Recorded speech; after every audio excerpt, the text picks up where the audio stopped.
Welcome, Flyers Nitty Gritty fans, to Getting Gritty with your host, Yariv Wolok, for another episode where I want to introduce a returning guest, and I'm very excited to have him.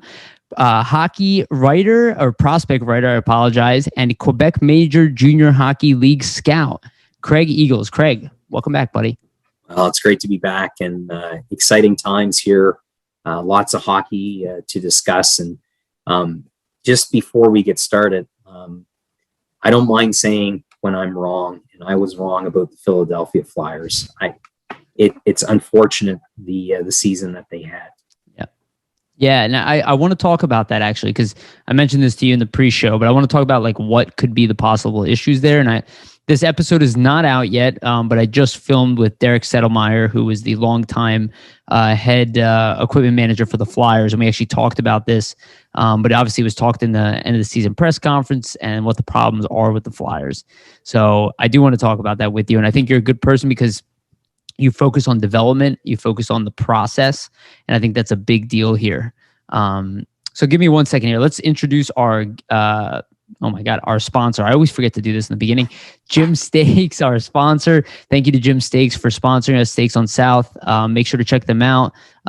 We will be doing a live event there. I do not have a date on that yet. We are trying to finalize that, but that should be pretty cool. But check out Jim Steaks on South.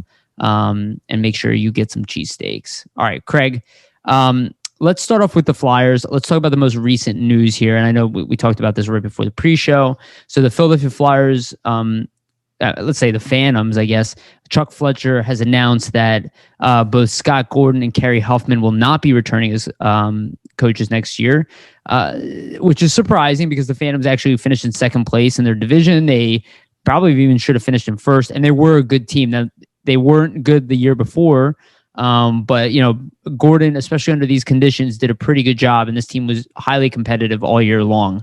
From my understanding, though, it was mostly contractual. It was an issue where they couldn't guarantee a longer term to his contract, and I think Gordon kind of wanted to bet on himself.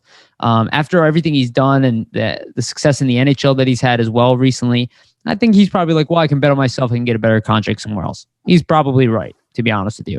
And I think Kerry Huffman kind of walked away because he's like, well, this isn't right, and maybe I'll go with Gordon, or maybe I'll find my own opportunity somewhere else. There will be opportunities. As an outside person, you see this. I know you kind of follow the AHL as well. You obviously were aware of this. And let's mention that it's rumored but not official that Ian LaPerriere will be taking over. I do want to talk about that separately, and I want to hear your opinion on that specifically as well. But what do you think about Gordon and Kerry Huffman having to hit the road?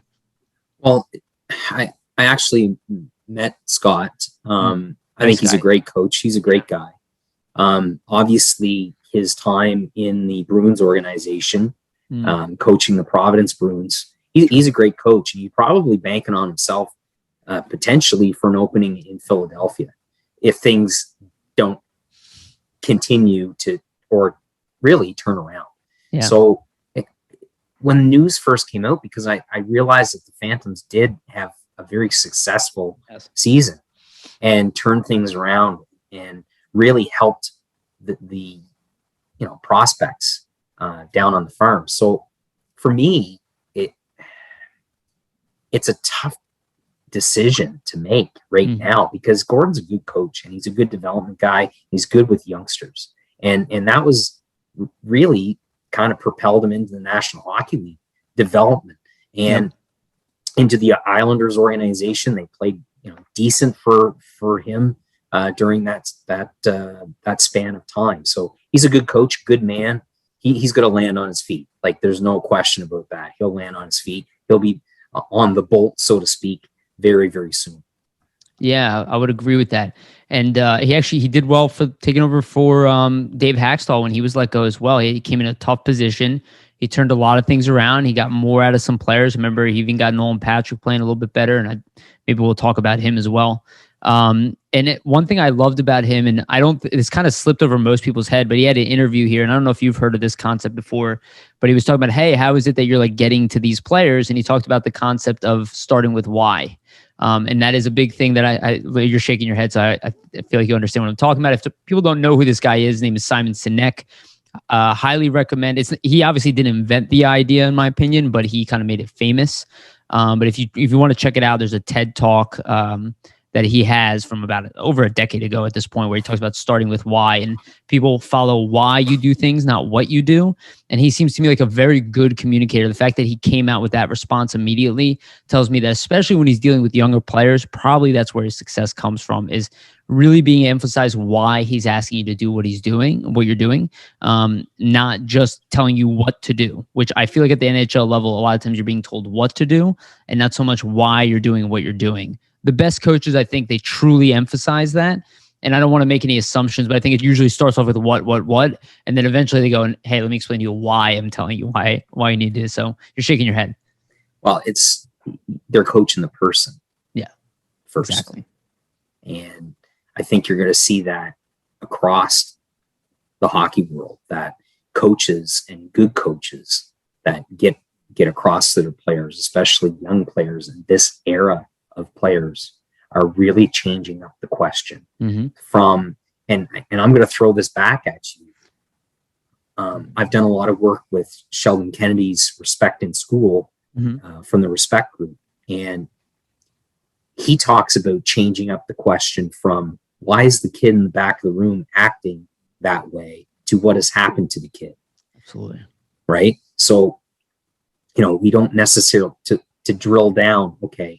Well, why is he acting like that? No. What has happened to the kid to act that way? From a classroom teacher perspective, we change the question. From a hockey player perspective, this is why we're doing this. And from a coaching perspective, back when I coached, I always talked about think the game. So when our players came, when our players, I don't like saying my players because it was a collective group. It was a collaboration that essentially when they came off the ice, it was instant feedback. God rest his soul, my coach and mentor, Dale Turner, it was instant feedback. Yeah, we didn't have ghost benching. We didn't do all that. The worst, he told us. He told us what we did wrong. And that's how I coached. So when the kid came off, midway through the season, they'd be going like this. I know what I did wrong. And I go down, okay, and say, all right, that's great. Let's work on that. Let's build on that. Don't make that mistake, that same mistake again. Why? Right? So it's what you're doing, what all the time, like you're saying. And I think to get across these younger players now more than ever, you have to reach the person first. And if you can work with the person, then you've got the player. That's an easy transition. Yeah. And that's where players like Elliot Desnoyers, Jacob Pelche, I can go through the list of young players having success at the next level or near the next level because of their character, all those things. But it's, they've had coaches that really work with the person first. Yeah. And I love what you just said there, Craig. And I think that's huge. And, we see a lot of that at the minor, we see a lot of it with the young players because like the Flyers took a step backward this year, but they're a very young team. People harp on me all the time for this as if I'm like some kind of fantasy land. Like, where am I getting this stuff from? It's because I know how to build teams. And I don't mean just at the NHL level. I'm talking about in business world everywhere. I've been through this stuff. You see what I've been one of these guys where nobody wants to listen to me. I'm in the back of the classroom. Not paying attention with my head in the cloud. You know what I mean? Like I understand there are reasons why people do what they do always. Like even let's talk about Zayd Wisdom, who the Flyers drafted. Like that kid had a very tough upbringing, right? He had a tough lifestyle that probably affected his development for the first beginning. And all of a sudden probably started getting it together, maybe started getting the right help. And then boom, now he's a successful NHL prospect. Here's another example, NHL level. Kevin Hayes this year had a down year. If you look at his numbers in the first half of the year, much better than the second half. He had a core, he's a core muscle tear. He was playing through that. And I hear what everybody's saying. Oh, if we could only get rid of him, and people turn on him so quickly, you don't ask why. Their talent doesn't disappear overnight. And another example, and I keep getting harp on this, and Derek Settlemeyer will kind of settle the score, I believe, when I release this episode. But Nolan Patrick is getting hit hard. He's a kid. He had 2 2 abdominal core injuries coming into the NHL and then missed an entire year due to head injuries. And people are going, oh, he's lazy. He doesn't want to be with the team. All of this stuff is completely fabricated. You're not asking why it happened. You're just assuming the worst in this person. And, I think it's a great point. You have to work with the human himself. They're humans. They deal with problems, like legitimate problems. And just because they make money or because they're popular, or they're the famous kid in the hockey world, like, doesn't mean those problems will not affect them. Or that they have high expectations, right? That a core injury. Married to him. The intercostal muscles, basically, right? Joe Thornton was forced out of Boston because of a core injury. Thank you. I did not know that. That's perfect. You forced Joe Thornton, the franchise player, out of your city and out of your organization because he didn't perform well in the playoffs, because he's not a playoff performer. Like, wake the hell up. Yeah. Like, hello.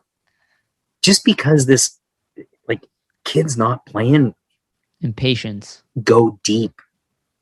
Go to the root. All right. Patrick played when he played. He was a threat when he played this season. Yes. And I love. You know how to build teams. Sorry, you know how to build go ahead, teams, please. Because you know how to project. You're projecting. Exactly. You're looking into the future. I tell people play the long game. Focused on the present and all the negative vibes and energy around. Go to the solution, right? Solution focused message, right? If a player had a down year, right? Go deep. Why did that player struggle? Did we set that player up to struggle? Right. Did we not support that player well enough?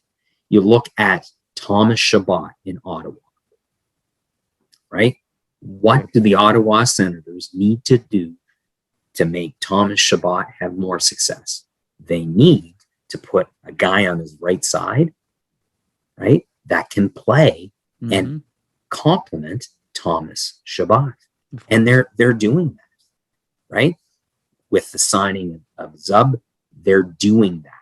So, you look to the Ottawa Senators right now, and I know, being a Bruins fan and this and that, but you look at organizations that are doing it right. The Ottawa Senators are doing it right.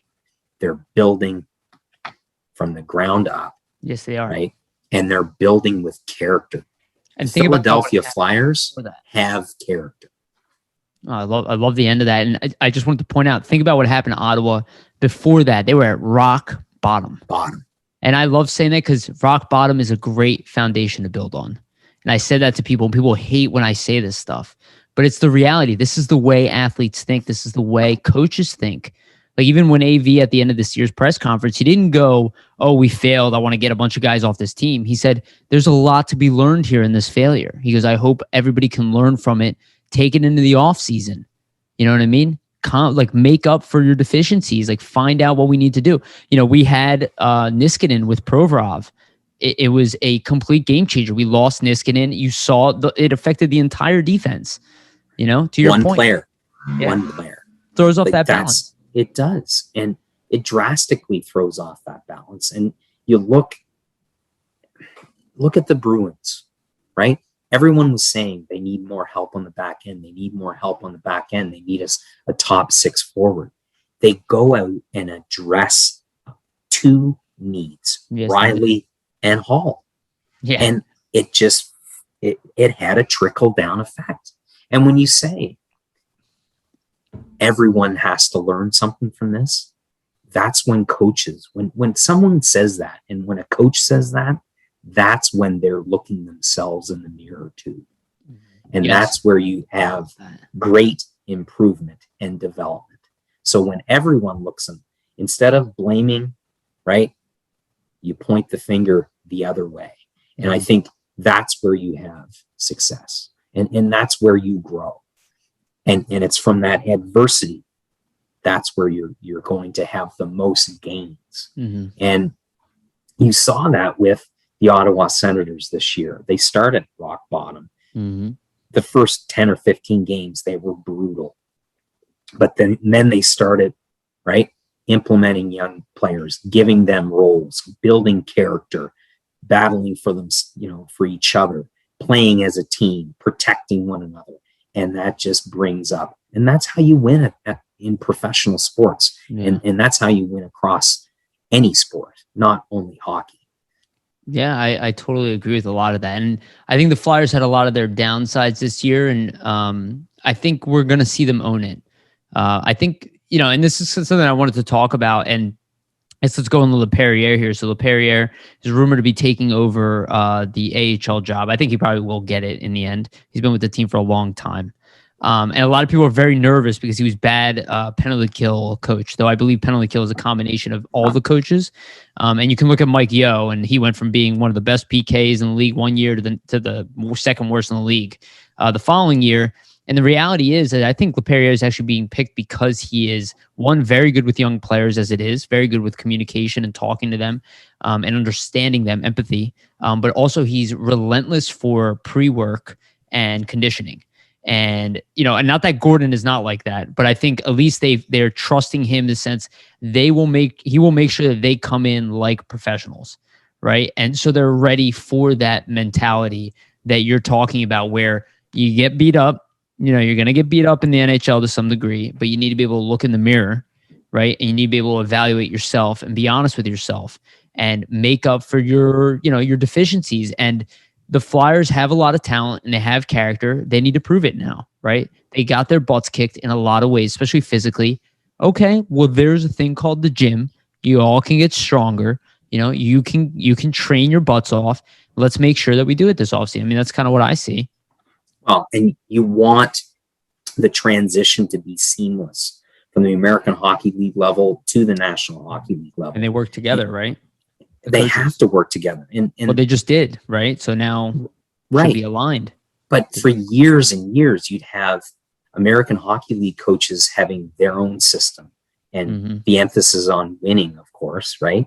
And that's really when the American Hockey League was an older league. Now it's so much younger and more vibrant than you really, and COVID and all that stuff, you're going to have players transitioning back and forth.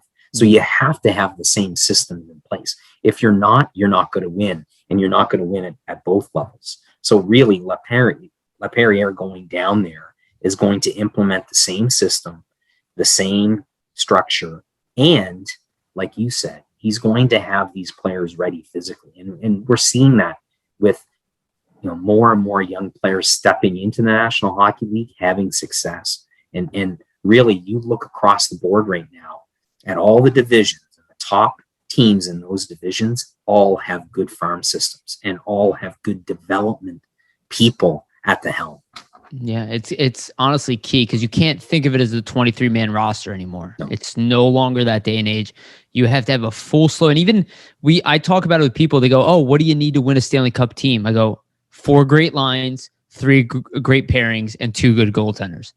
And it's like, there really is no way about it. And if you look at all the teams that win Stanley Cups, they're stacked. They're stacked. You don't look at that team and go, "Oh, well, they had a weakness here, but they got past." It's like, no. Maybe they had an injury and somebody stepped up, right? And that's a different story. And I find that Barry Trotz is really the best example of this because he took a team that was middle of the road, and he instilled, this is what he does every time, and so does Lou Lamoriello, a work ethic and an attention to detail that's just unmatched by most organizations. If you can put that and instill that into your whole organization, you literally raise the talent level and the efficiency of everybody in your org. So I think the Flyers are in the process of doing it. And honestly, I do blame them for this. COVID hit them harder because I don't think they were ready. I don't think they were ready for how to communicate with it. I don't think they were ready with the conditioning. And that was one of the things I noticed all year long is that if you're getting beat defensively on a regular basis, especially I'm talking about defense here, is because your conditioning is not where it needs to be. I'm not an NHL player. I'm not even a hockey player anymore. But I know how to play sports. I run every day. I work out every day. You have to be in peak condition to compete. Otherwise, you will lose defensively. Because defense is all about conditioning, attention to detail, and like literally sheer will, from what I understand. Second effort. Everyone's talking about the that. National Hockey League being second effort league. Well, second, third, fourth, whatever. But if you're not cutting it defensively, I think, the Flyers cap situation might have played into the depth with regards to the back end. They needed to solidify their back end, and they didn't address that, in my opinion.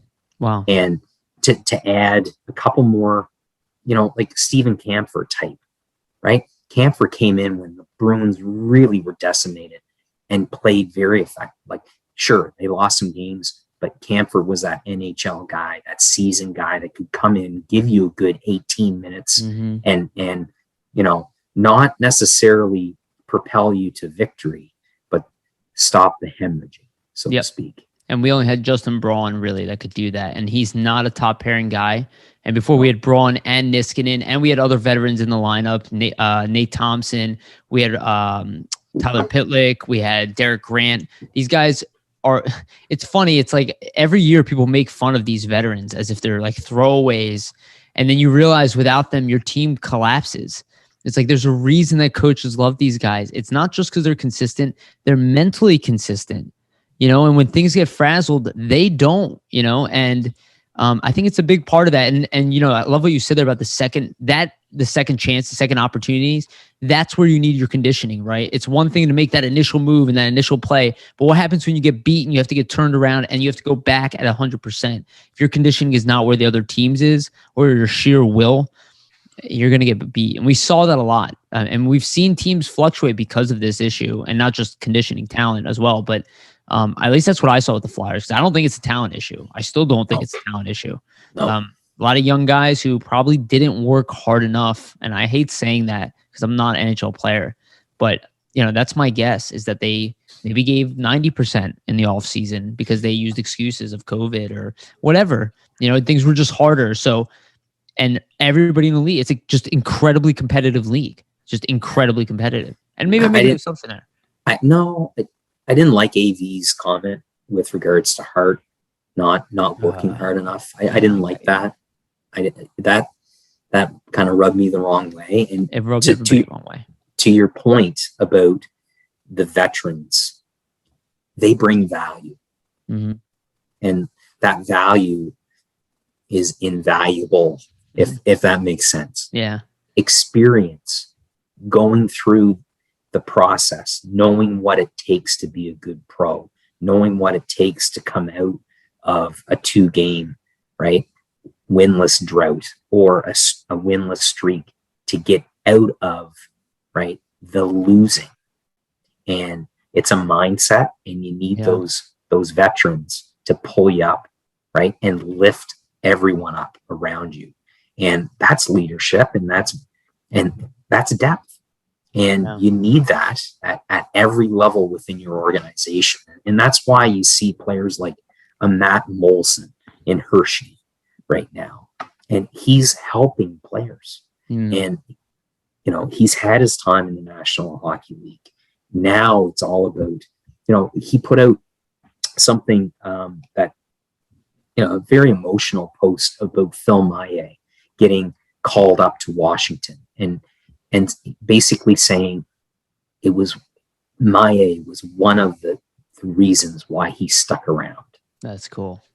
Right. And here's a guy that's, he did it all. Like, came from, right. He's almost 40, right? Yes. Yeah. And had his time in the National Hockey League. Now he's giving back, helping. Those are your player development guys in the future. Right. Yeah. Probably a coach. If he has that attitude, he might be a coach. Yes. Well. And that's character. And I love that. Character will win you the games that matter most. Yeah. And it's interesting you brought up that Carter Hart thing, because I agree with it. It rubbed everybody the wrong way. And I have a theory about that, because I never doubt Carter Hart's work ethic. I don't think anybody really does. So I think, again, AV's not perfect. Humans are not perfect, right? They make mistakes. I think AV thought he was going to be fired. I mean, to be honest with you, he thought he was going to lose his job. And I think Chuck Fletcher, and people are really riding hard on him, I think he did the right thing, and he said no. And I think as soon as he said, I'm not firing anybody, and I'm not causing chaos, and I'm not a fan, And I've seen everything behind the doors, and I'm not going to cause additional turmoil to this. We have enough.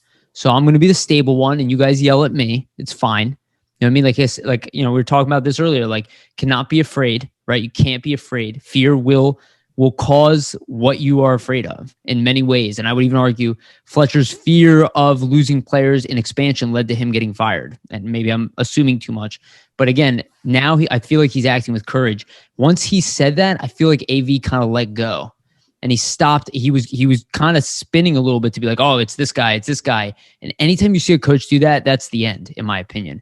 Anytime you see people pointing fingers, that's probably the end of your job. So, and I think all of that kind of stopped when Fletcher went, whoa, nothing crazy is happening here, right? Like, I don't even think he wanted to fire Gordon. I think he was just honest with him and said, I don't know if I can have you pass this year. And he's like, well, then I'm out of here. So he said, okay, do what you got to do. That's why they said it was mutual. I think Fletcher in his mind is like, I'm going to keep this stable. And I think it stopped that hemorrhaging of what probably could have turned into blaming Carter Hart, blaming this guy. Outside of Claude Giroux, everybody else was blamed. It's kind of hard to blame Giroux for anything outside of the fans who seem to blame him for stuff. But, you talk about chasing guys out of town. People want to do that to Giroux. It is baffling to me. The guy's going to finish maybe number 1 in points of all time with the Flyers if he keeps playing here. And people talk about chasing him out of town. It's absolutely insane. But I think he's the heart and soul of that organization. Yes, he is. And you have to appreciate that weight on his back all the time. You can see it. And he wants to win. Yeah. And I'm sure he said that in his exit, and I did see that in on social media. He wants to win and he wants to be part of that. Yeah. So, it's gut check time for a lot of people within that organization. Whenever you underachieve, whenever you don't live up to those high expectations, and they had some high expectations. Hell, I had them as a Stanley Cup contender. So, on your show. So yeah, we all did. So hopefully they can turn things around, and it starts with the draft, it starts development, and it starts with making sure that you set players up to succeed. And I think that's the process that they're starting. Now. Yeah, that's well said.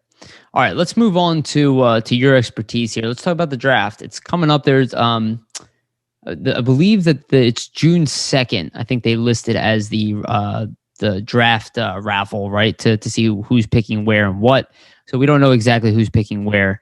But you are an expert at the Q. I do want to ask you this beforehand. What do you expect from this draft? I mean, we have an entire league who hasn't played. We have limited coverage for the most part, right? I know a lot of it's being delegated to video coverage, which is not normal, right? Typically, a lot of it was in person. It's a whole different element of scouting, and probably a lot of phone calls, a lot of interviews, a lot of questions being asked. What are your expectations going into this draft? Do you expect the rankings to be accurate? Do you expect them to be completely inconsistent? That's my view, is like, I think it's just going to be a complete mess. From an expectation standpoint, but I do think that probably teams have a good idea of who they want. Well, I'm glad you called me an expert. I'm far from. I've been working. No, I don't think so. I've been working very, very hard on developing this scouting journey and path, and I've said this before and I'll say it again. Every time I go into the rink, I learn more. I learned something about myself, and I learned something about players and how to project and assess and evaluate. So from my role with the QMJHL as a prospect writer, that's where I drill down on NHL prospects. From my job as a QMJHL regional scout here in New Brunswick, that's where the projection, where I'm projecting players at 18 and 19 within the league. Mm-hmm. So it's given me great perspective, and I'm very honored, and it's a privilege to have that opportunity to grow and to scout. Now, with that being said, there's a lot of uncertainty with the methods being used within the scouting world. They had to take a leap of faith, and they meaning every scout over the last year. And obviously, a lot of video. Instat is a great platform. And I've done a lot of research on Instat and a lot of work in using that platform.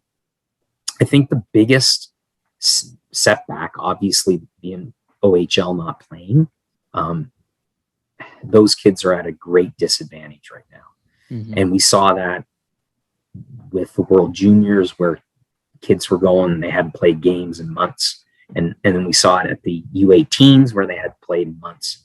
The Dub, the Western Hockey League, tried their best to get a season in. They were successful at times. They couldn't get a playoff because of travel and that type of thing. The Q did a great job, but they had a lot of delays and a lot of long extended pauses, and all those things really affected. Now, I heard through the grapevine from one NHL scout that the Maritime kids and players in the Maritimes might be at a disadvantage due to in-person viewings, so or the lack thereof. Okay. And the Maritime-based teams in the Q, right, they couldn't cross the border. So we had PEI traveling to Nova Scotia. They crossed the border. They had to work isolate. The New Brunswick teams were off for 108 days, 116, and I think 118 days respectfully. So when the league started its resumption, all the New Brunswick-based teams had to play within the province, and then Halifax and Cape Breton stepped away before the playoffs. So it's been a year of uncertainty for a lot of development, and for these kids to respond, like from a Q, from my scouting position, the first 4 games back off probably a 3.5 or 4 month period.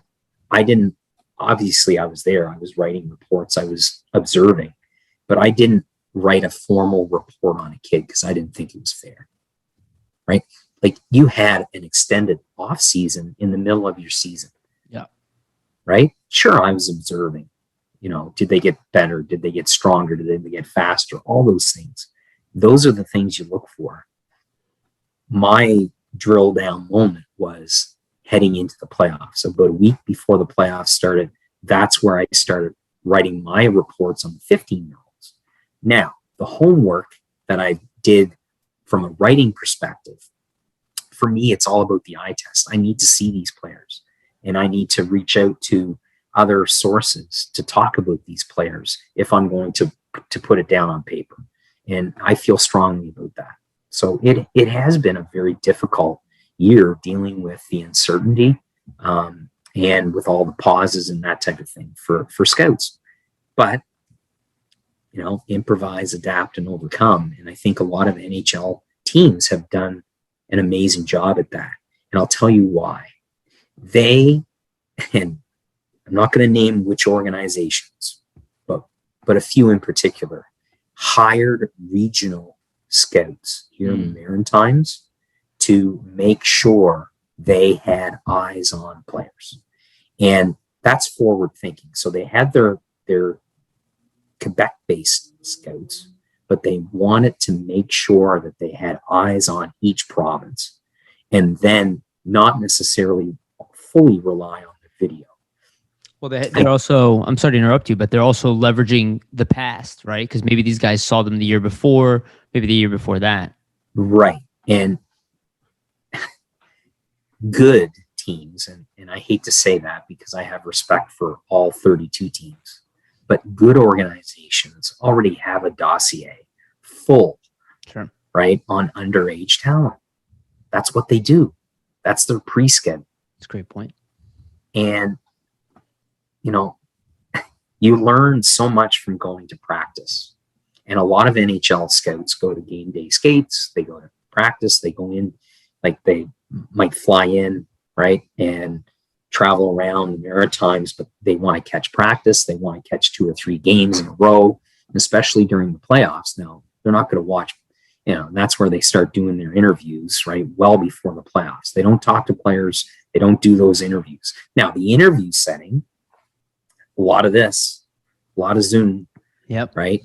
And, we interviewed Noah Warren and I on on Under Review on our podcast, we interviewed a few scouts, and they talked about,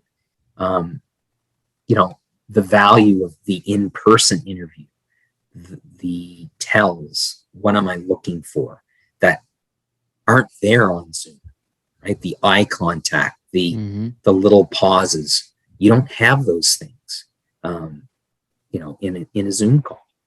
You really don't. And those little tells are more about the player than you think, and they reveal a lot more about the player than you would think. Yeah. So what do you think is going to be the case? Do you think that a lot of, because players miss time as well, right? They didn't get to play also. Do you expect that some better players are going to fall like later in the draft this year, and maybe some unknowns will be taken up higher? Do you think that there's going to be a lot of surprises? Because that's kind of what I expect. I expect some players who probably should be going in the first round, maybe they'll end up going to the third because they didn't play for a year. I think that's where the pre-scout from the year before, I reached out to a few sources before I wrote the story about the Maritimers, because I really wanted to get their opinion on stuff. And in one long-time hockey executive told me that if this was the year that he could trade away a first-round pick, he would do it. This would be the year. That's what this would be the year, right? Uncertainty and unknown. And, are teams going to move down in the draft so they can target their players, right? And get more value from added picks?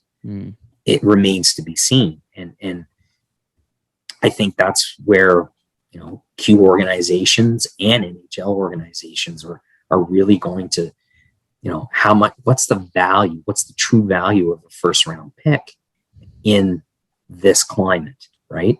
And if you've done your homework, then, and I'm sure a lot of organizations have, they're ready.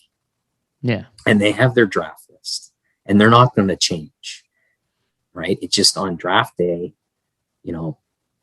if a team takes a chance or a long shot, like we've seen 2 drafts ago, that's really when things get interesting on the draft floor. And that's when the draft floor, well, in the pre-COVID days, that's when the draft floor comes alive. Right? Do you think that's why somebody like Owen Power keeps getting listed at first overall, who is a flawed prospect from what I understand to some degree? Now, obviously he's a great prospect, but he just looks NHL ready. And a lot of times it's like, well, we know at baseline, this kid's an NHL player. And, you think about a year for an adult is not that much. A year for a 17-year-old, I mean, they can change immensely in a year. And I think that's what's going to happen. Is a lot of guys who are like built like men are just going to get drafted. That makes sense. Well, and from a physicality perspective, like, are you ready physically? Yeah. Right. And that's where their development team is going to really, right, when they start reporting to camp. I think, and we'll go through the list here. I want to go through the list. Yeah, please. So we'll go through that momentarily, but I think there's going to be a lot of sleepers that are, as you would say, the surprises. I also think some overage players are going to get a look too. Especially the overagers that had solid seasons and improve and use that extended practice time to get better. And I think that's really going to be important heading into the draft. And will those overagers get drafted, or will they get invites? Yeah, it remains to be seen. But I do have a few players here listed that have been passed over in years gone by. So it's going to be interesting. Yeah, we have a friend of the show, Ruben Rafkin, who we had on here almost a couple of years ago.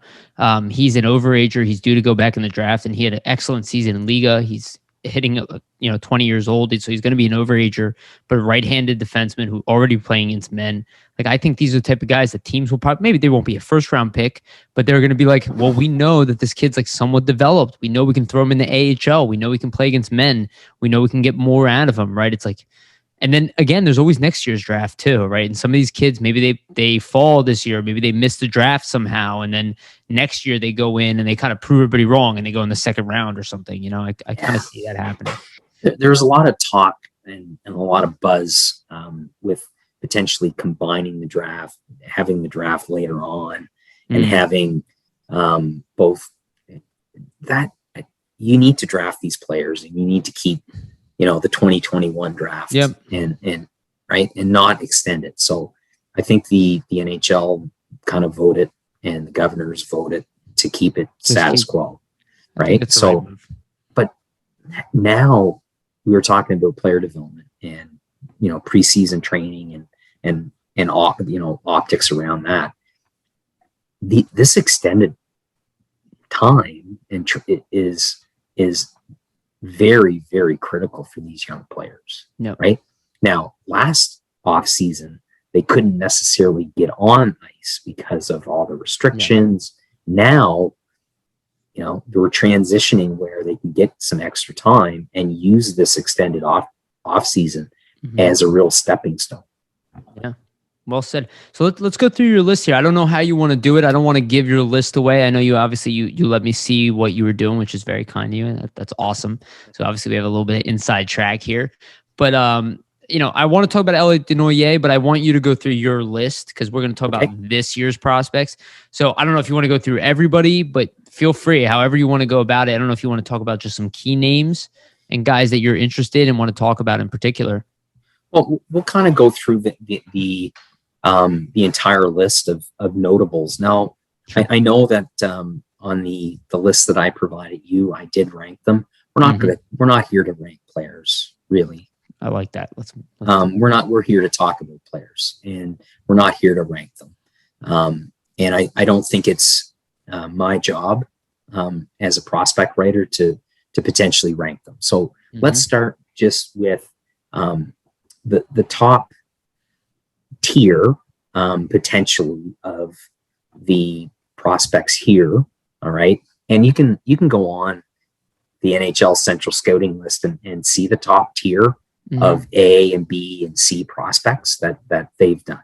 And that's to each their own. So and let's make it clear to who's listening that we are talking about the Q here. We're talking about the Quebec Major Junior Hockey League. We're now talking about the entire slew of junior players. No, just the Q. So for the top tier, and why am I doing this? Well, I've written prospect articles and rankings, and all our rankings on QMJHL website that I write are ranked alphabetically. So there's no rankings given. It's all alphabetical. That's funny. All right. So so hit me. We don't put numbers. So let's start off with Zachary Bolduc. All right. Rimouski, NHL comparables. I don't like NHL comparables. It's like playing style. Playing style. Yeah. Right. So Jonathan Taves, this kid, I saw him at 15 at the Gatorade Challenge. He was exceptional and has a tremendous motor. He's nonstop. So for now, he battled some injuries this season, but really developed well into a two-way player, and is going to have he's got tremendous speed. He can use it to get to the inside. He can beat you on the perimeter. He's got a tremendous release, and he's that gritty type in your face. So Zachary Bolduc is leadership ability is assumed there as well. Definitely, and he's that type of player that is going to slot in and play the middle at the next level and be very effective. Because I think personally he can skate through the middle at the next level. The next player, Xavier Burgo. I talked to. I hope to interview Zachary very soon. He's on my radar for next month's Q Prospect article. But I spoke to Xavier, and what a kid. What a great kid. And so down to earth. And he's learned a lot from Dallas first rounder Maverick Bork this season, just about how to handle the interview process and all those things that come along with your NHL draft year. Borgo, I saw him last season when the Cataract came in and played against Moncton. He was the best player on the ice as a 17. Exceptional talent, exceptional release, great engine, great speed, great skill set, good hands in traffic, and this kid's going to be a goal scorer. NHL kind of comparison, he really looks up to David Pastrnak, really looks up to Patrice Bergeron, so which is great to be and he's a Bruins fan. So there you go. Oh, there you go. Easy decision. Zachary Dean. Dean, his NHL comparable or playing style is Alex Newhook, right? Same from the Rock, right? Dean skates incredibly well. So really, Dean is Newfoundland's next NHL prospect. They've had 3 in a row, starting with Alex Newhook, Dawson Mercer, and now Zachary Dean. He can play through the middle, probably more suited. He wants to play at the middle, or the center position at the next level. He's more suited right now, I think, transitioning into the National Hockey League on the wing, just because of his speed. He's got tremendous speed, great skill set, good in traffic, but playing with a very young core group in Gatineau. Louis Robitaille, tremendous coach, has really turned him into a defensive two-way presence. Yeah. So is that Luc Robitaille or Louis Robitaille? Louis Robitaille. Oh, okay. I was gonna say maybe it's Calder Cup champion with Hershey. Oh, okay. Okay, cool. I thought maybe it was like Luc Robitaille. I was like, oh, interesting. I just didn't know he was coaching over there. No. So Zachary Leroux, former Moncton Wildcat. I saw this kid a lot. Of course. Teammate of Denoyer, right? Denoyer in Halifax. Yeah. And they line mate of Elliott, and Elliott the Destroyer, if you're Jamie. So NHL comparable is Ryan O'Reilly. This kid brings it night in, night out, gritty, skilled. The one knock on Leroux would be his skating and just his explosiveness from point A to point B. So he's continuing to work on that. Sure. Justin Robitaille, still playing for Val d'Or, the son of longtime NHL defenseman. This guy is going to be a pro. He's a pro, and he's so small in stature, but has tremendous heart and determination and will.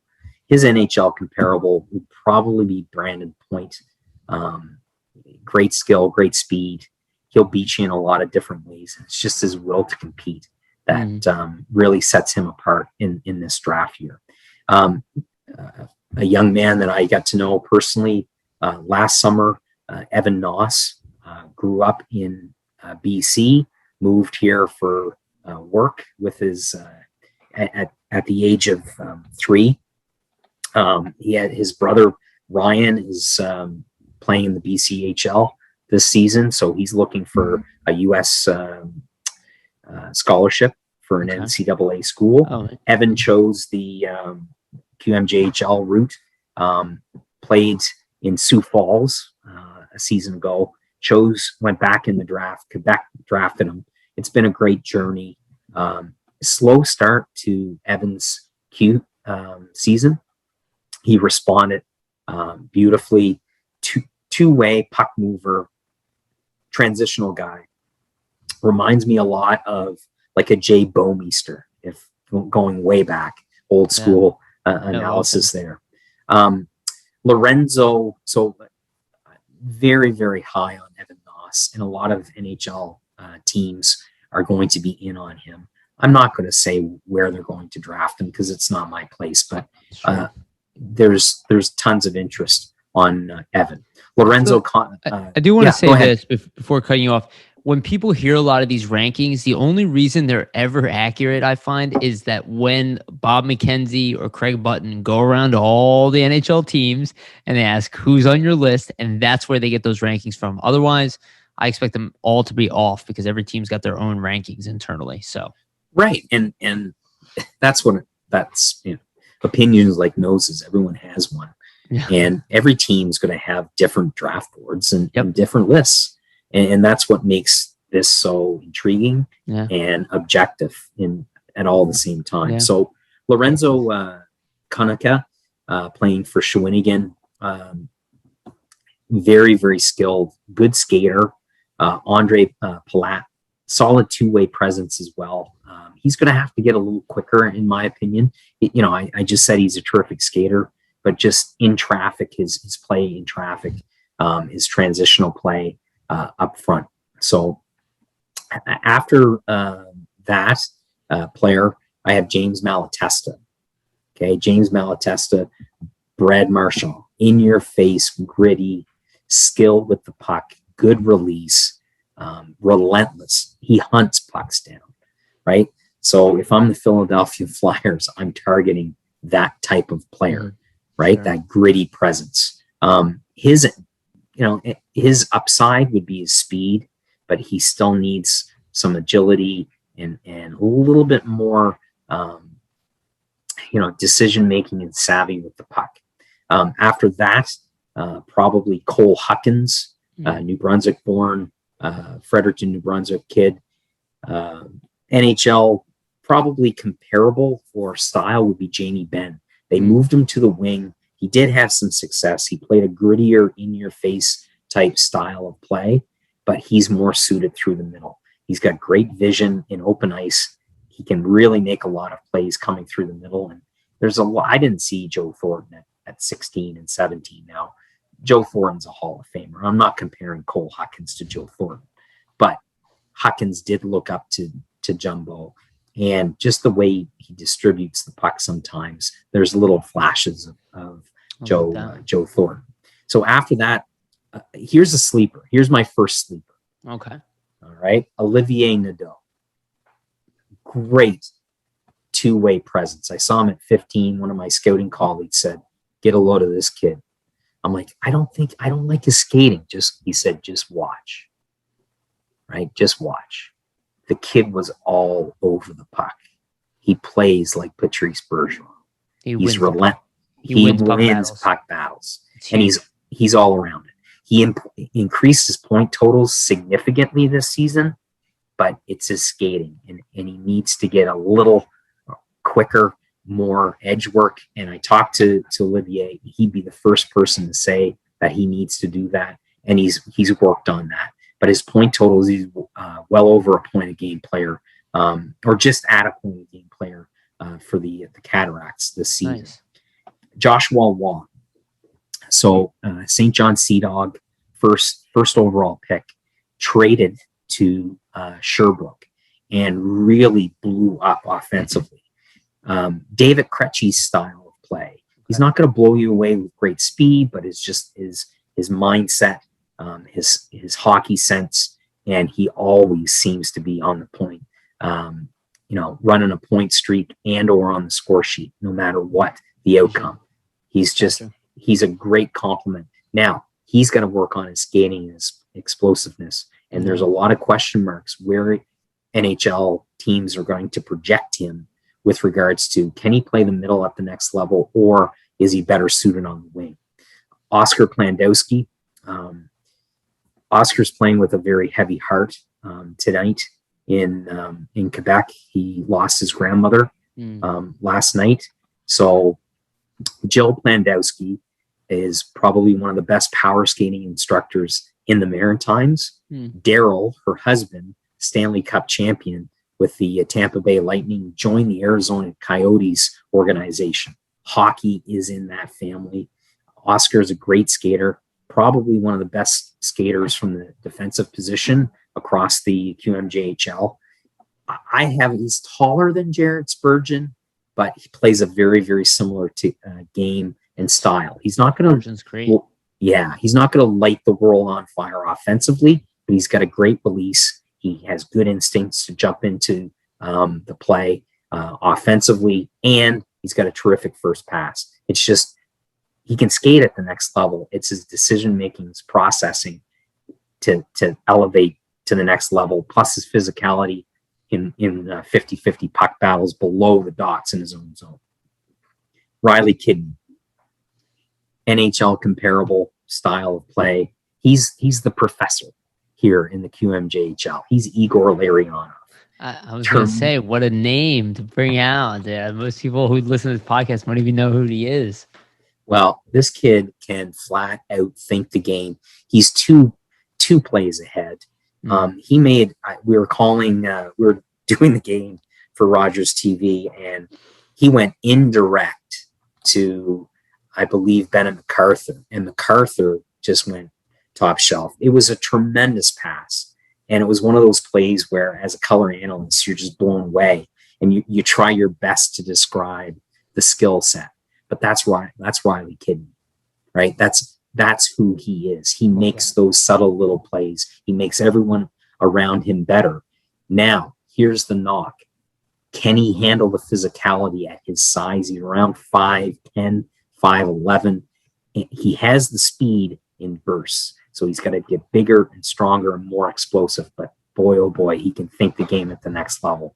Mannix Landry, phenomenal skater. And again, I have to use Brad Marchand. Mannix is in your face. Okay. Doing my homework and research on it he's a coach's dream. He's never out of position, always on the defensive side. And when he has an opportunity to make some noise offensively, this guy can deliver. He's got a great release. So again, smallish type forward, but again, he could be he's not a sleeper. I don't want to say he's a sleeper, but he's going to be a very, very good pro.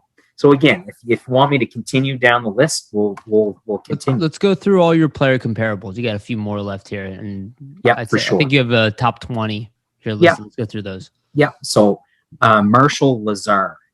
All right, you're gonna like this. Philly fans are gonna like this comparable. This is one of the reasons I want you to keep going. Claude Giroux. He's not as tall as Giroux, but he's as gritty, in your face.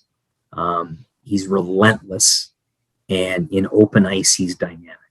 He can beat guys one-on-one just with his speed, and he's got a great release. When he gets to the inside, it's on net. But again, size right now for that player, but he can skate at the next level. There's no question. And looking at a player like Marshall is where is he going to be at 21, 22, right? That's what I'm looking at here. Cameron. And to your point, a lot of people don't realize this. Like Claude Giroux didn't come into the NHL dominate. He started off in the AHL, took him a little bit of time, and every year he got better and better and better. That's the majority of great players go through that route. And most of them do not come into the NHL and light the world on fire. And actually, typically, if they do, they go up and then they go back down a little bit and then they go back up. So here's a great story on Giroux's draft day. Obviously, the Gatineau Olympics signed him as a free agent out of Ontario, but they brought him to the draft. And a good friend of mine was scouting for Gatineau at the time, and he was sitting around the table, and they didn't have a first round pick at the time. And if they might have, but it was a late first round. And he's like, "Well, what are we going to do?" And so they brought them down. They had the Olympic jerseys on, and they're like, "These are our first two. This is our first round picks." It was Paul Byron and Claude Giroux. He has the President's Cup ring to prove it. That's cool. That's awesome. So, and guess who they drafted? They drafted pretty big guy, about 6'3", and that was just to make sure that they were protected. So that's my buddy's draft day story on Claude Giroux. Very cool. Transitioning onto Cameron Wynot. Cam, when I saw him at 15, dynamic skater, good skills, puck skills, transitional D-man. He's really blossomed with the Halifax Mooseheads, playing with Justin Barron and watching and learning a lot from Justin Barron. And Barron's lighting up the American Hockey League right now, which is great to see, with all his injury woes over the last season and a half. So he's a Grzelcyk type player. He's going to have to work on his pivots and really his edge work down low. but he can definitely process the game, and he's pretty dynamic in open ice. Zach Bigger from the Acadie Bathurst Titan. He's an Andrew Ferentz type guy. You never really see, right? Oh, well, that's Bigger. Well, yeah, you see him, but you don't see him. And he's one of those defensemen that you really, wow, this kid, he's a transitional guy. He's in your face below the dots. He's going to make you pay a price, but he can get out and he can lead the rush, and he can jump into and make plays. His puck skills are good enough. His skating needs to be a little bit quicker and work on his smoothness, in his stride and elongate his stride, but hockey sense wise and compete and will, this kid's going to make it. At some point, he'll play pro. That sounds like a 5th round pick, 4th round pick type of guy, like immediately to me. Yeah, definitely. Heading the last few in that comparable range, Tyson Hens trade, from the Cataracts to Rimouski, really helped his offensive game. He's more of a in-your-face two-way guy, and good puck mover, good solid first pass. Not going to light the world on fire offensively. It was great to see him put up some points in Rimouski. And then rounding out that NHL comparable, obviously Tyson plays very similar style to Jeremy Lauzon. And Connor Trenholm, here's a tremendous story. I have him very, quite high on my list. But a lot of NHL teams, if they do their homework, will really, really like this. He's a prototypical, late round, 5th, 6th round pick, maybe even a 7th round pick. But this kid's going to be very, very good pro. Nice. He had a heart condition, or it was he missed the bulk. It was never diagnosed. It was more of a precaution to keep him out of. So he played atom hockey. He had to step away from the game at the atom level. He missed Pee Wee, came back he played 1 year Pee Wee, then missed his 2nd year Pee Wee and all bantam, came back and played midget AAA and was drafted by Cape Breton. And he's flourished. As a 17-year-old, he has an A on his jersey. This kid, he's a player. Yeah. And NHL comparable for me personally would be Gregory Campbell. Okay. All right. Good heart and soul guy. He's going to be a bottom 6, but Connor is going to turn a lot of heads. And if he doesn't get picked, that's no problem. It could be a camp invite or next year. Yeah. Next year. And I definitely see tons of value. And the rounding out that list is one of these. He's a 19-year-old, right? And it's Bennett McCarthy. So free agent, not drafted into the queue, free agent signing by Acadie Bathurst in last December, went in, scored 9 goals, right? You could see, but the knock on Bennett was his skating. Yeah, this guy is a natural when it comes to finding open ice in the offensive zone. And, well, just put it this way. He scored 28 goals this season and found open ice all over. He's a lethal. Does he have I see your comparable here, and sorry, I'm skipping forward, is Milan Lucic. Does he have that physicality, that size, that girth? He does. At only 5'11", he plays that in-your-face physical game. Right now, again, he's going to have to work on his feet and his quickness, but he's going to get there because he really wants it, and you can tell he wants it.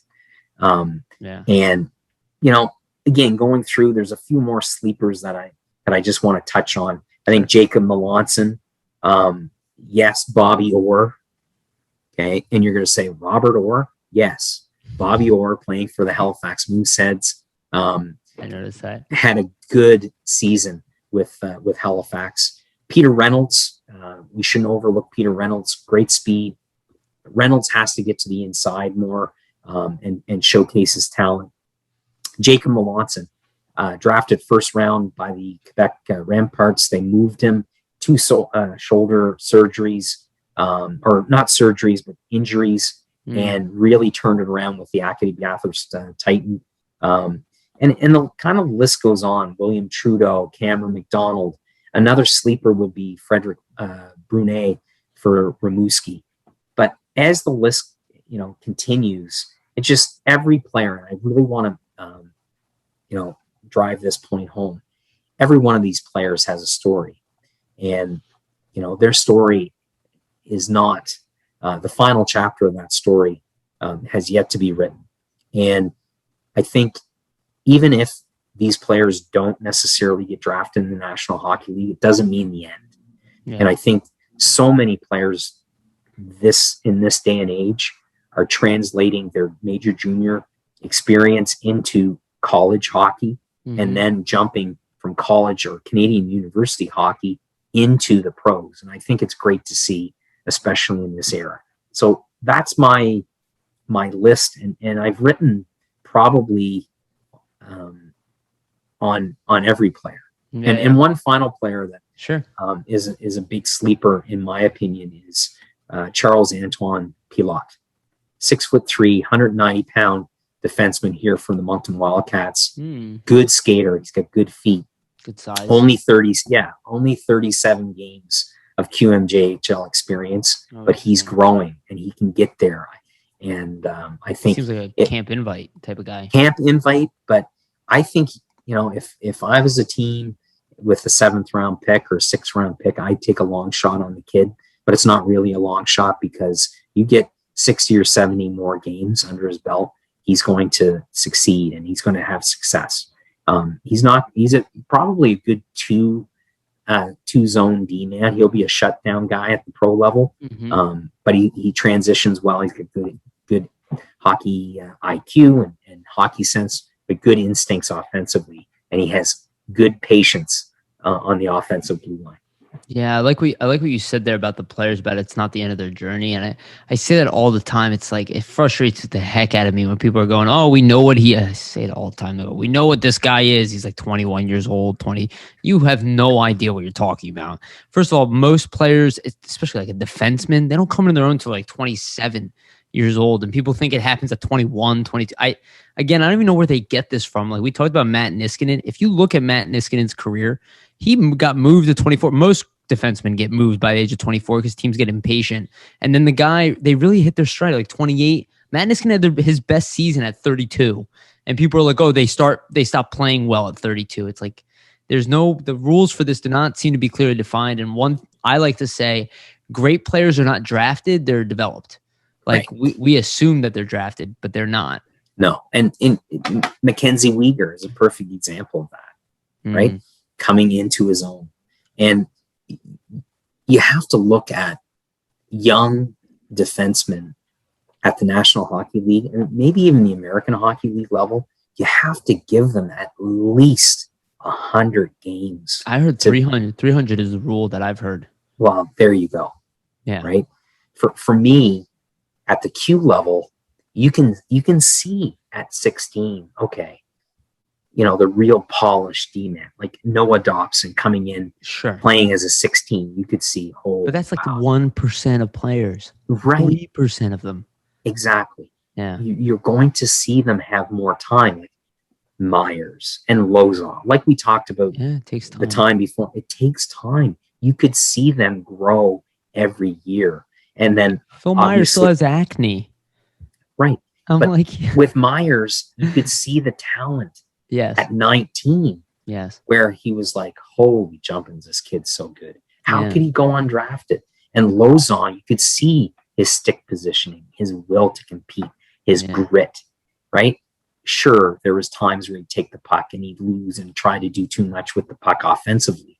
Those are growing pains. Yeah. From a Thomas Chabot, I always was critical of Thomas Chabot. And I called so many St. John Sea Dogs games that year of A, staying on the ice too long, B, not getting shots through quick enough, not shooting, showing too much patience on the power play. Well, look at where Thomas Chabot is. Yeah, he's exceptional.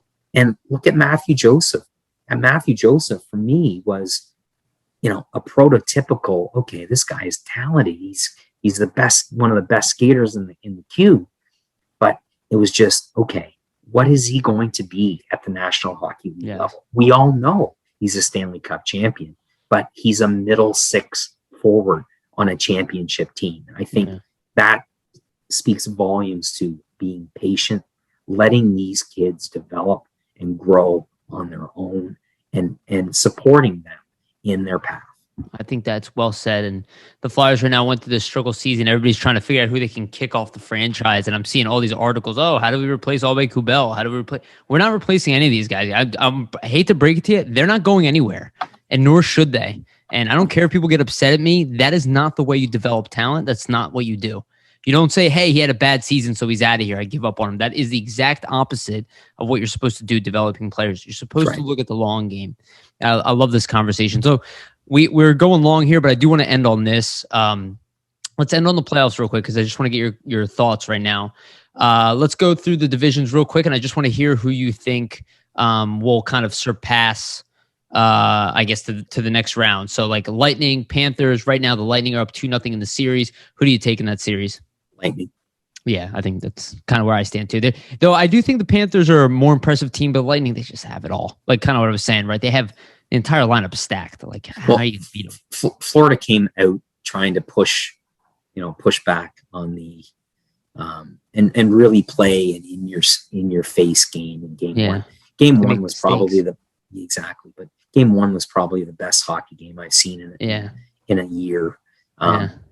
But they were trying to knock down the champion, and you just knew that the second period, right? The champion, right?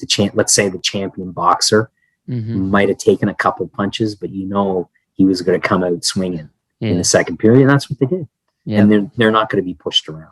Yeah, I would agree with that. I think the Lightning are scary good, and I think they have a chance to take it again this year, obviously. So let's go to the Wild and Knights, and the Knights won the last game 3-1, but it's 1-1 in the series. What do you think? I see the Knights there. I see Fleury. Look where Pittsburgh would be if they would have kept them. You could say that about a lot of what ifs, but I'm surprised that the Knights went and got rid of their ex Gerard Gallant and Mike Kelly. They're two great people. I have a ton of respect for those Maritimers. Peter DeBoers, you've got to give credit where credit's due. He's done a good job. And I think the Knights are a Stanley Cup contender. Yeah, for sure. And that's to all you Flyers fans listening who want to trade away assets to make players leave, like Voracek and stuff. That's why you don't do that. You put them out there, and whoever's gone is gone. You have a bunch of good players available in expansion draft. You do not want to make the same mistake other teams made. If Voracek leaves because they take him, fine. But at the same time, you're not trading assets to get rid of guys. There's no addition by subtraction. It drives me nuts that people think that's real. So let's go to the Capitals Bruins. Series are tied, and just so you're aware, Capitals are up. Oh, never mind. 2-2. Bruins just scored. 2-2 now. Marshall on the power play. Yeah, you're way ahead of me before I got on the side there. So I'll let you go soon, actually, because of that. Who do you take in the series? And obviously, you might be a little biased, but it doesn't bother me. Well, I'm a realist. I think the Boston Bruins are in trouble. Honestly, I don't think their bottom six can match in a series, in a long series, the intensity and the will and the compete level of the Caps. I'd love to see the Bruins take this one, and it's going to be a big test. I wouldn't put, it's going to be a long series. I'd love to see the Bruins win, and that's all I can say about that. Okay, I think that's fair. I think if anybody can beat the Capitals in a 7-game series right now in this division, it's probably the Bruins. Maybe it's the Islanders. The Islanders seem like a team who's going to lose in the finals to me, but I guess enough said there. So Predators, Hurricanes. Hurricanes lead 1-0 right now as we talk, and they're up 1-0 in this series. What do you think? The bunch of jerks are they're going to make some waves. Yeah, they really are. Yeah, they got a deep team. And we were talking about young defensemen. Well, how about Dougie Hamilton? Yeah, okay, Bruins gave up on him. Calgary gave up on him. So there you go. There's a young defenseman. Stop giving up on defensemen. I completely agree with you. It drives me insane. Let's go with Blues Avalanche. Colorado leads the series 1-0. Avalanche. Yeah, kind of hard to not pick the Avalanche right now. Nate McKinnon is he's something else, that kid. So it's going to be an interesting one. I also take the Avalanche in that one. Let's go Jets Oilers. Ooh. Oilers.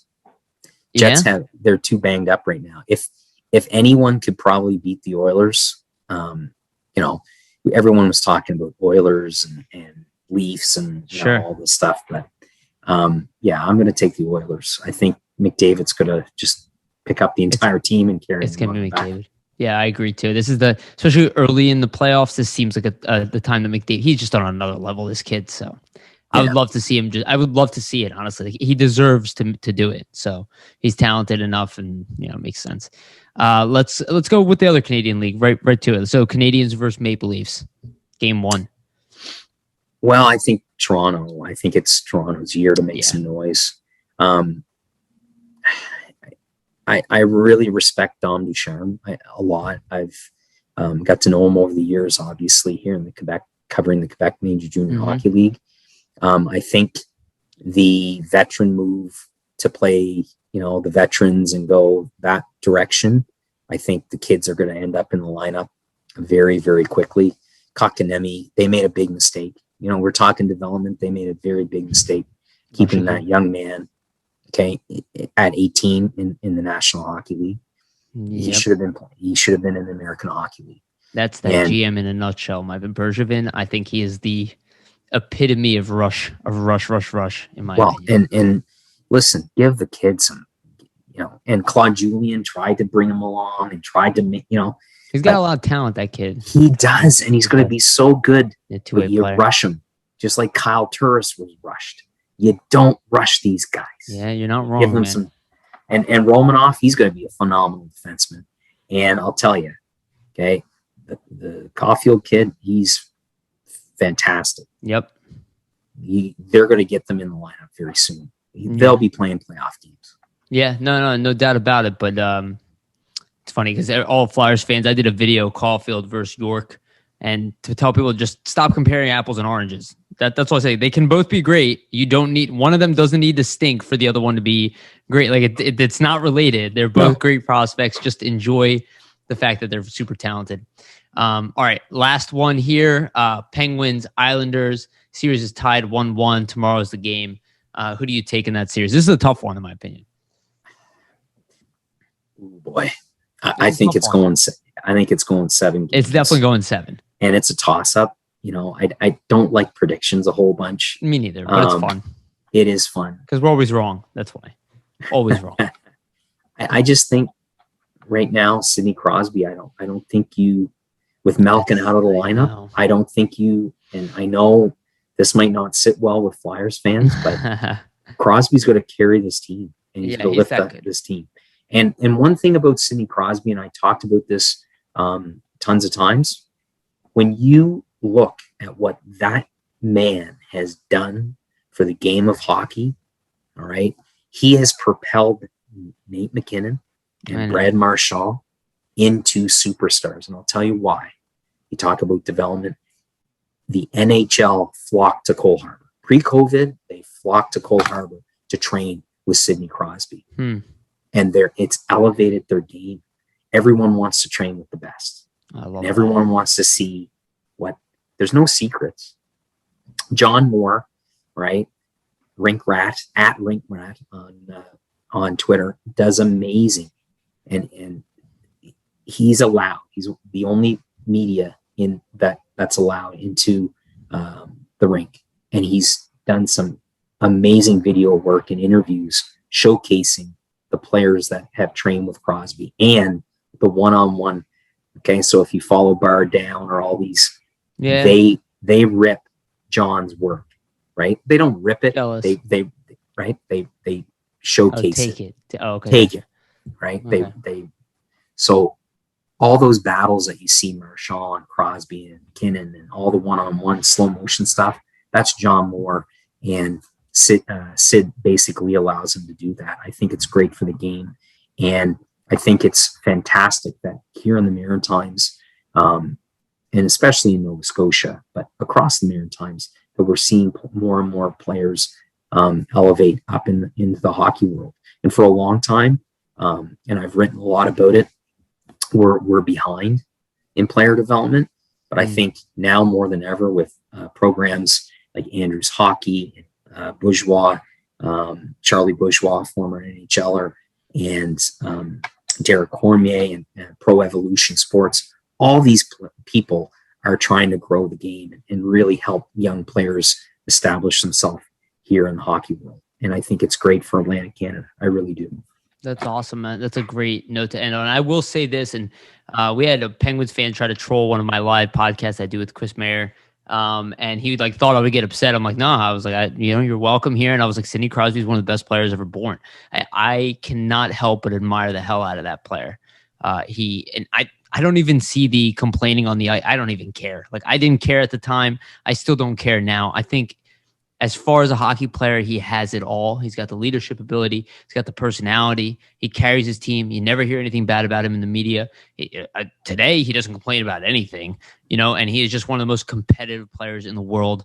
And I would trade an arm and a leg to get him on the Flyers. You know what I mean? Like, without a doubt. It just sucks he's a Penguins guy. It sucks that he's our biggest rival, right? We have to play this guy. But at the same time, I got to see him throughout his whole career, and I wasn't really around for the Gretzky era. I wasn't really around for a lot of these other greats. So I got a firsthand of Crosby, Ovechkin, and now obviously McDavid, and I think Matthews is on that level as well. So it's just really interesting to see, the new evolution. But I think Crosby is truly a special, special player, just like Ovechkin is, but a really, really special player. And I agree with you. He's a dangerous force. I will say, as far overall team, I think the Islanders have the edge as far as like play, but I would not be surprised if the Penguins take the series. I mean, and picking up Jeff Carter there, and that one's the one that hurts me a little bit. He had a 4-goal game with them. It's like I already have to watch him win with LA. Like, now I got to watch him win with the Penguins. It hurts. I just don't want to see them win the cup. That's my whole thing. I just can't watch it again. It just hurts. I can't watch Jeff Carter win another cup for another team, especially the Penguins. But I just hope they're out. Let's just say that. I hope the Islanders win. All right. This was a great episode. Craig, tell people about something that maybe is coming out, anywhere where they can follow you, your Twitter, anything else. Just, give yourself a little shout out here. Well, thanks for the invite and the opportunity to come on. I really appreciate it. I'll have to have you back on. Maybe post-draft. Yeah, that'd be great. Yeah. You can follow me at Eags, so EAGS 37 on Twitter. And I'm looking forward to continuing my writing with the QMJHL and scouting up until the draft. And it's exciting times here to be covering the Q and showcasing the prospects and really the teams and everyone involved. It's been a very difficult year, obviously, with COVID, sure. Across the hockey world. But I just want to keep telling stories and showcasing the game and trying to grow the game. I've been thinking a lot about continuing to write and maybe, starting a feature length on observations from the rink. So I love that. It's gaining more and more traction. And when I first started doing that, a lot of scout friends of mine said that I was crazy and that I should never do that. So I kind of followed my heart. I followed my heart, and it's leading me in a different direction. So I'm going to continue with the observations from the rink. I love that. And I would continue to say this to you: follow your gifts. If you have a gift, nurture it. It will take you, like I said this here earlier, act with courage and nurture your gifts. The universe will take care of the rest. I mean, you have no idea how many people told me I was crazy to be obsessed with the Flyers and how I didn't want to go out drinking during college because I wanted to watch every Flyers game. Well, now I got in the room. Now I have a relationship with the Flyers. I came from that obsession and that relentlessness. It doesn't matter what people think, in my opinion. It doesn't matter. It only matters if you believe in yourself, right? And there is no age limit. There is none of that stuff. None of that stuff is real. These are limitations we put on ourselves. That's why it drives me nuts when fans are saying, we know what he is. You have no idea, and it's not up to you. And quite frankly, it's up to them. It's up to that individual and what they think they're capable of and what they're willing to work for to get. So I love that you have that attitude. And if you do that, and actually, let's say when you do that, you let us know, and we'll share it out with our fans here for sure. Well, I appreciate that. Thank you so much. Yeah, no problem, Craig. Thank you. This was really fun. This was a great episode, actually. We went really long, but I don't care. It went really fun. I love this stuff. So, thank you again. And thank you to everybody. Thank you for listening. Like, subscribe, comment. If you guys have comments for Craig, obviously hit him up on Twitter, follow him as well. He's got good insight. Obviously you can hear it here. But if you have something directly, you can always message me. I can get it to him, but leave comments, like, subscribe, share our stuff out. It really helps. Look at the team store, whatever. Follow Jamie, follow Chris, follow everybody, follow all of our writers, Lance, Samantha, Frankie. Just, make sure you cover everybody. We have an awesome team. They're super positive. And like I said in the beginning, we're going to work on a live show, probably from Jim Stakes. None of that is final yet. But working on a date, and hopefully we get it done earlier part of the summer. So I'm pretty excited about that. So thank you, everybody. Thank you for listening. Thank you, Craig. And remember to always stay gritty.